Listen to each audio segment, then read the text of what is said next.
Hello दोस्तों, मेरा नाम है रवि और आप देख रहे हैं official YouTube channel Ravi's English and maths academy. आज के हम इंग्लिश क्लास में सीखेंगे आर्टिकल्स ए, एन और दी का प्रयोग एक सेंटेंस में कैसे सही तरीके से किया जाए।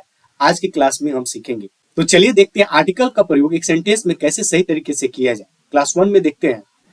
प्रैक्टिस सेट 1 का क्वेश्चन नंबर 1। क्वेश्चन में कहा जा रहा है he is dash university professor. यहाँ डैश के स्थान पर ए आएगा या एंड, ये हमें बताना है। तो मेरे प्यारे बच्चों, यहाँ ब्लैंक स्थान पे ए आएगा या एंड, ये इस बात पे निर्भर करता है कि इसके बाद आने वाला वर्ड कौन सा है। यहाँ वर्ड जो है यूनिवर्सिटी है और इसका उच्चारण में पहले लेटर का उच्चारण जो है कंसोनेंट साउंड है। जैसा कि हम जानते हैं, यदि वर्ड का उच्चारण से कंसोनेंट साउंड आए तो हम ए का प्रयोग करते हैं, और यदि वर्ड के उच्चारण से यदि हम वोवेल साउंड आए तो हम एन का प्रयोग करते हैं। वोवेल साउंड किसे कहते हैं? हमारी हिंदी भाषा में जितने स्वर उच्चारण होते हैं, जैसे अ, आ, ई, उ, इस तरह के जितने भी वर्ड हैं वो सभी वोवेल साउंड कहलाएंगे। और इसको छोड़कर जितने भी अक्षर हैं, जैसे कि क ख ग घ, च छ ज झ, ट ठ ड ढ, प फ ब भ, ये सभी वर्ड्स कॉन्सोनेंट साउंड कहलाते हैं। तो क्लियर हो गया? तो यहाँ देख रहे हैं यूनिवर्सिटी, यहाँ इस वर्ड का उच्चारण में यू आ रहा है, यानी यरलवा। तो इस वर्ड के पीछे ब्लैंक स्थान पे ए का प्रयोग किया जाएगा, न कि एन का। तो दोस्तों क्वेश्चन तो सॉल्व हो गया। अब बात करते हैं पार्ट्स ऑफ स्पीच की। इस सेंटेंस में पहला वर्ड है ही, यहाँ सब्जेक्ट के रूप में आया है और यह एक प्रोनाउन है। ही का प्रयोग मेल के लिए किया जाता है। यदि आप फीमेल के लिए यूज करना चाहते हैं तो इसके स्थान पर सी आएगा। ओके स्टूडेंट्स, अब बात करते हैं, एक वर्ड है इज। इज यहाँ एक वर्ब के रूप में आया है और ये बी का प्रेजेंट रूप है। अब बात करते हैं इज का प्रयोग कहाँ कहाँ किया जाएगा। इज का प्रयोग थर्ड पर्सन सिंगुलर नंबर में किया जाता है। थर्ड पर्सन सिंगुलर नंबर में कौन कौन से वर्ड आते हैं? ही, शी, इट, इन सभी के साथ इज का प्रयोग किया जाता है। यूनिवर्सिटी के पहले ए का प्रयोग किया जाएगा। ए एक इंडेफिनिट आर्टिकल है। यह किसी वर्ड को सिंगुलर दिखाने के लिए या अनिश्चित करने के लिए, अनसर्टेन करने के लिए वर्ड के पहले यूज किया जाता है। अब बात करते हैं अगले वर्ड यूनिवर्सिटी के बारे में। यहाँ यूनिवर्सिटी एक कॉमन नाउन है। यह एक जगह के बारे में बताता है, लेकिन ये स्पेसिफिक नेम को नहीं दर्शाता है।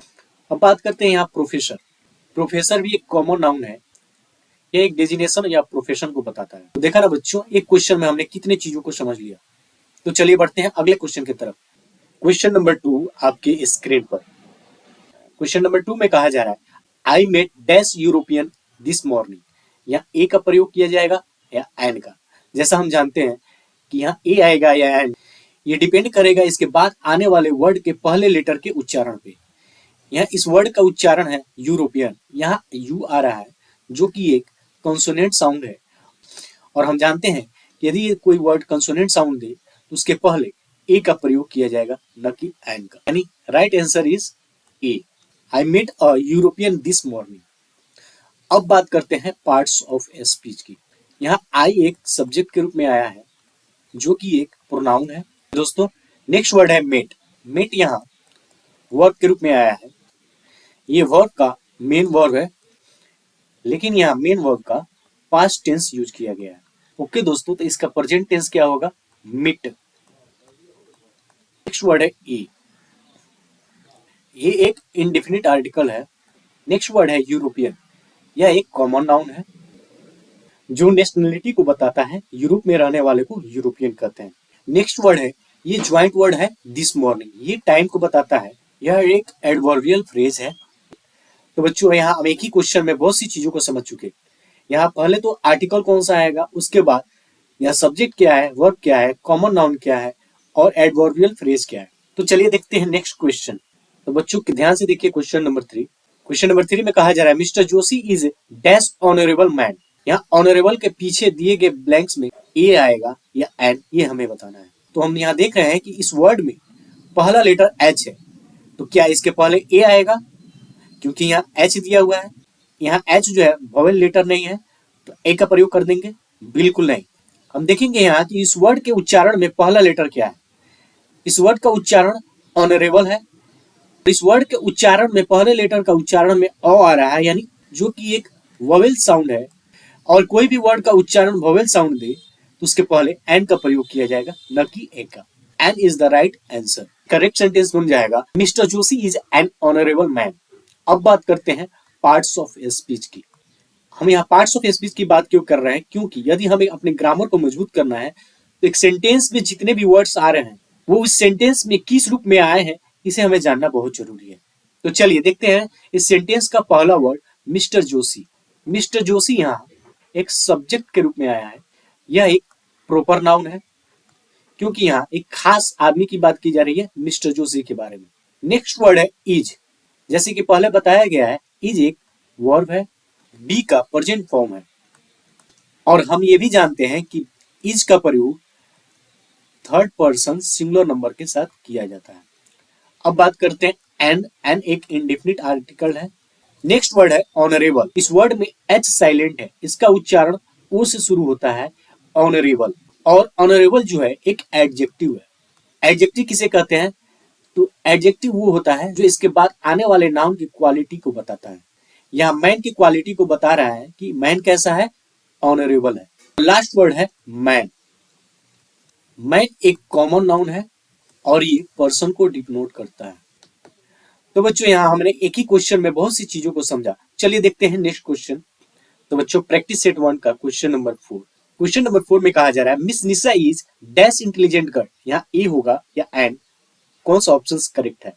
तो स्टूडेंट्स जैसा आप जानते हैं यहाँ ए आएगा या एन, ये डिपेंड करता है इस वर्ड के उच्चारण पे। यानी यहाँ इस वर्ड के फर्स्ट लेटर का उच्चारण ई आ रहा है जो कि एक वोवेल साउंड है और जब वोवेल साउंड आए तो उसके पहले केवल एन का प्रयोग किया जाएगा, न कि ए का।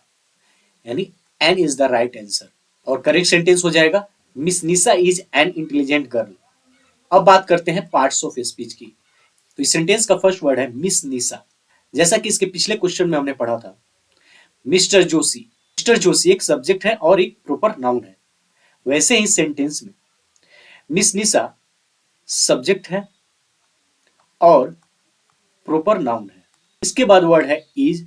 अभी हमने सीखा इज एक वर्ब होता है और ये बी का प्रेजेंट फॉर्म होता है। इज का प्रयोग थर्ड पर्सन सिंगुलर नाउन के साथ किया जाता है। और स्टूडेंट्स यहाँ एन क्या है, और इसे भी हमने अभी पढ़ा कि एन एक इनडिफिनिट आर्टिकल है।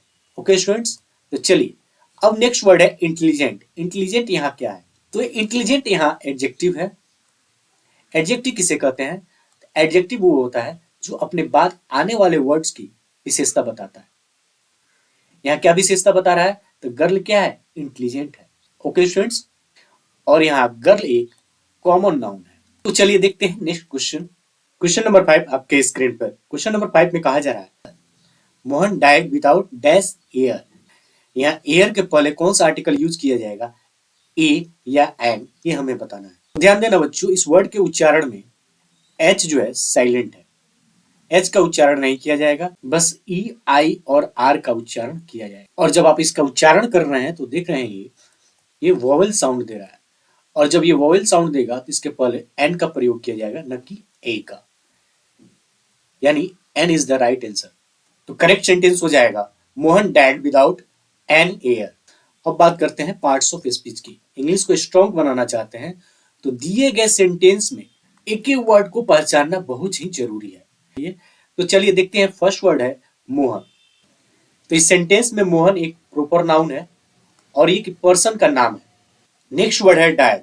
डायड एक वर्ब है, ये मेन वर्ब का पास्ट फॉर्म है। अब आपको यहाँ एक नया वर्ड मिल रहा है जो आज की क्लास में आपने नहीं देखा, विदाउट। विदाउट एक प्रीपोजिशन है और प्रीपोजिशन जो है नाउन के पहले आता है।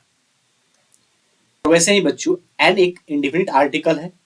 यहाँ एक वर्ड आया है एयर, यह एक कॉमन नाउन है और ये पर्सन को डिनोट करता है, वारिस या औलाद।